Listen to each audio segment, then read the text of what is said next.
Жетісу облысының әкімдігі Қазақстан Республикасының еңбек және халықты әлеуметтік қорғау министрлігінің мүгедектігі бар адамдарды қорғау саласындағы үйлестіру кеңесінің 2024 жылға арналған жұмыс жоспарына сәйкес облыстық үйлестіру кеңесінің отырысы өтті. Кеңеске облыстық басқармалар мен департаменттер, үкіметтік емес ұйымдардың басшылары және аудан қала басшылары қатысты.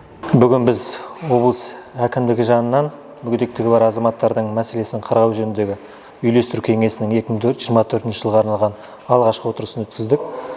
Аталған отырыста ең бір маңызды мәселе мүгедектігі бар азаматтарға қолжетімді орта қалыптастыру мәселесін талқыладық.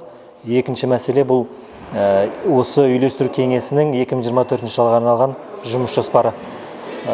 Комиссия қорытындысына сәйкес біз арнайы хаттама толтырылып, яғни біз енді мүгедектігі бар азаматтарға ағымдағы жылы 168 нысанды мемлекеттік нысандарды қыркүйек айының 1-ші жұлдызына дейін толық 100% бейімдеу тапсырма берілді. Одан кейін біз міне жеке сектордағы халыққа қызмет көрсететін үлкен әлеуметтік дүкендер бар, ойын-сауық органдары бар. Соларды бейімдеу жұмыстарын жүргізетін боламыз. Ақпараттық түсіндірме.